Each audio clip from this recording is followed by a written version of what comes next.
Okay, welcome to lesson 7, where we are looking at sigils, creating intention with a combination of symbols that we're using to create magic. And I have created a womb healing sigil. And so I've looked at my background, I've made some measurements, and now I'm creating my collage elements for this piece. So you don't have to create your own collage elements. You're welcome to find things that already exist in old books, or you can print things out from the internet on cardstock or whatever kind of paper you like. The sky is the limit for what kinds of collage materials you're finding, but I encourage you to practice with a little bit of collage just because it's a nice way to combine ideas.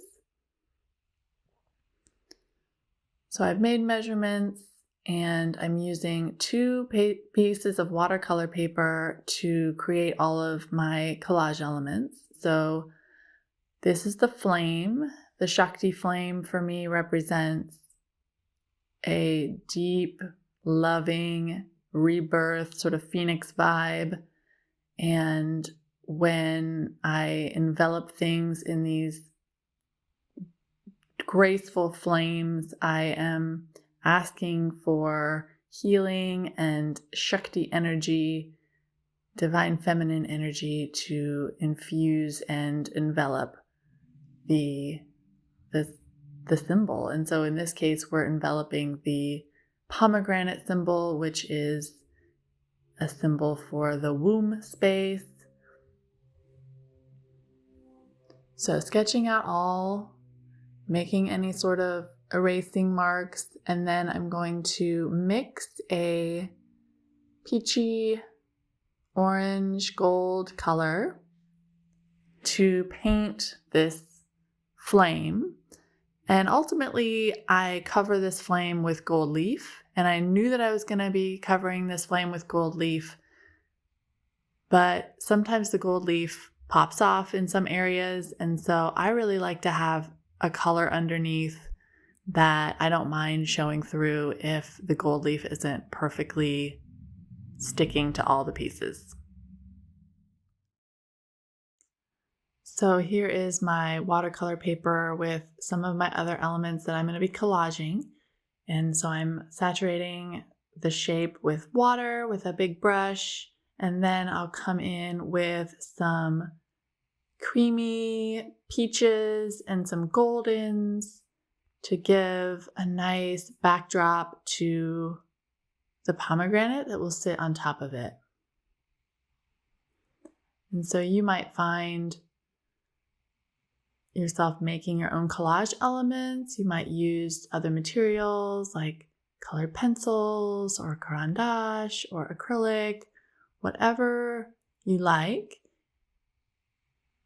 I'm having a lighter value for this shape because I know that the pomegranate is going to mostly sit on top of it, and I really want that to pop forward. So this is sort of acting as like a halo or an aura for the pomegranate shape. Now with the pomegranate, I'm also starting out just saturating the shape with water so that the watercolors can intermingle and spread out organically. And I'm really going bold for this shape, really deep, bright reds and pinks, and a variety of them mixing together and allowing the water to blend the shapes as they will. So now everything's dry and I've cut out all my shapes.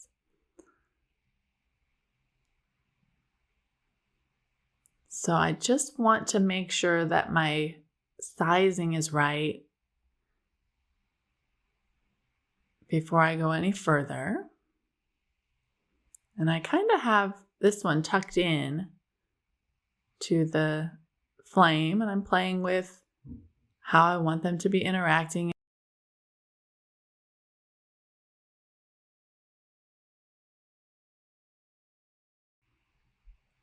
That moon, I really want that moon to be in there. I try all different areas And now I'm saying, okay, I want some more detail on that halo or moon shape in the background. And I want to do some other things to some other collage elements before I do any gluing down. So I've decided to add some eyes to this moon shape. And I've done this in the past to crescent moons. And I think that it's going to add a little bit more magic to the piece, as well as accentuate that crown part of the pomegranate. So first I'm sketching out the almond shapes of the eyes.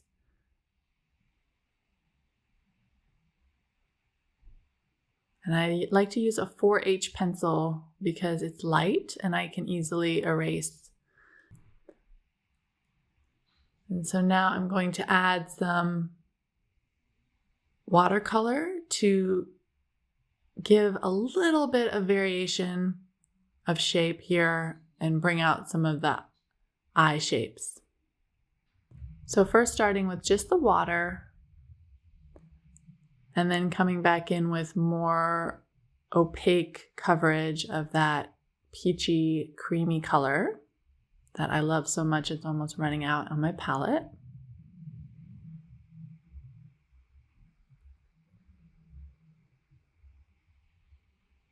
And so you can see when I'm painting this negative area around the eye shapes, it really does accentuate and add a crown effect.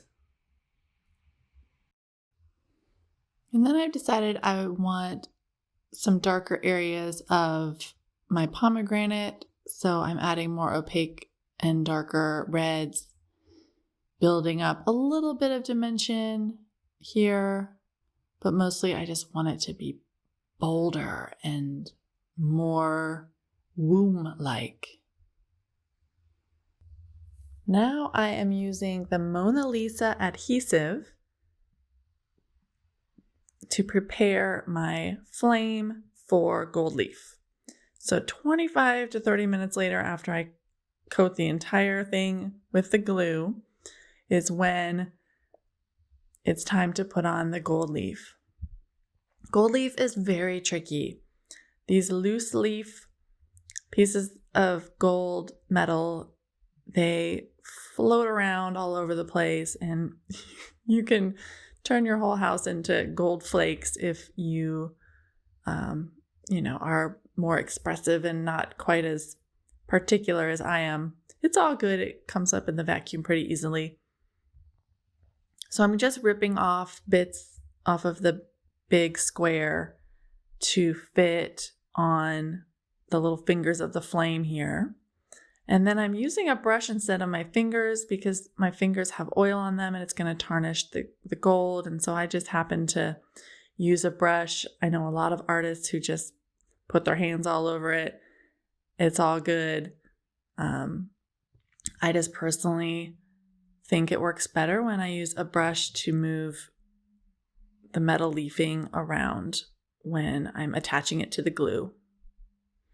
And I guess in hindsight, I probably would have added the gold leaf before I cut out the shape, because doing it with the shape already cut out is a little bit awkward, but you live and you learn, right? So this is the way it's going this time around. So now I'm using two brushes so my fingers aren't even on it. And I'm kind of chopsticking around some other, little areas that didn't quite fit. And then I brush it all off. And then I have my gold flame. So now I'm checking out my elements again, seeing how I like how everything looks together now.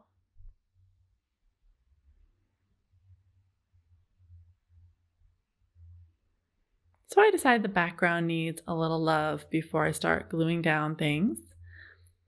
Just seeing if those background elements are going to be showing up, and I decide to draw on those golden elements with the main subject matter sitting on top just as a guide, so that I know where to place things so they're balanced. And then I decide with that same gold Posca paint pen that I was doing with the background, I decide that I want to add gold paint pen eyes on the circular image. And so I'm using water to make the paint pen feel more painterly, and so I don't have to fill in the entire interior with the gold paint pen. I can allow the water to do some of that work for me, and it feels more painterly that way. So now I'm just checking it out, seeing if I need to add anything else. I like how it looks, and I'm ready to glue things down. So I'm using a Liquitex matte medium paste, and you can use any sort of craft booking glue, or Yes Glue is a great glue to use for art projects. So I have that all glued down, or I have that all glued up on the back, and now I am pressing and really flattening this shape on the paper. And since it's a watercolor paper, it's thick, and I've decided that I'm going to use all of these little tubes of craft paint as weights, and I'm going to let this shape dry on the page for a little while. And since there's so many different steps to this process, there's waiting and gluing and drying and all that, I really encourage you to put on your favorite music, and when you're waiting for things to dry for 20-30 minutes, or you're waiting for your glue to set for your gold leaf, just dance and move and shake and stretch and try to stay in the flow of your piece so that you stay with it and you stay in that energy. So this is a little tricky. So the back of the pomegranate and the flame have glue on them now, and I have to kind of nestle this pomegranate into the flame. So it's slightly awkward, but I get it done. So figuring out exactly the placement before I start pressing things down. And once again, I don't want to get my oily fingers on the gold leaf, so I'm using this paper towel to press everything down while I hold things in place with my other hand. And then once again, I'm using all of these craft paint tubes to help me as weights. And I just move slowly and surely and get everything set up on the page.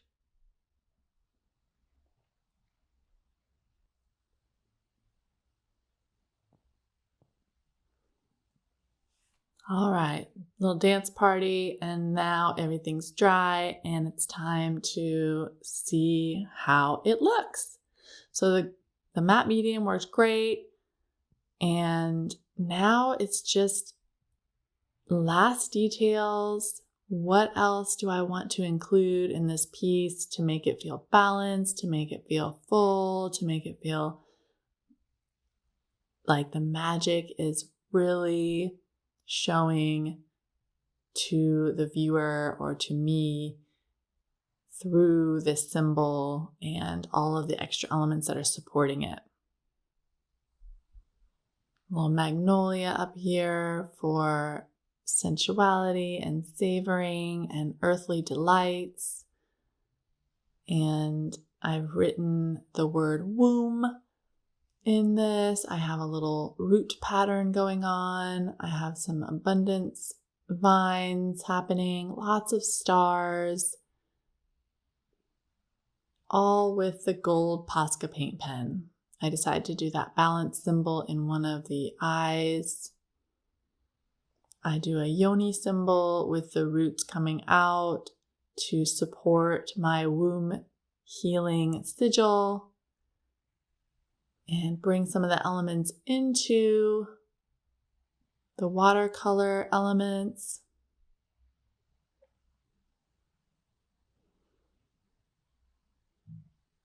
And then she feels complete. And seeing it in the light, the gold leaf shimmers and shines and radiates with all the magic.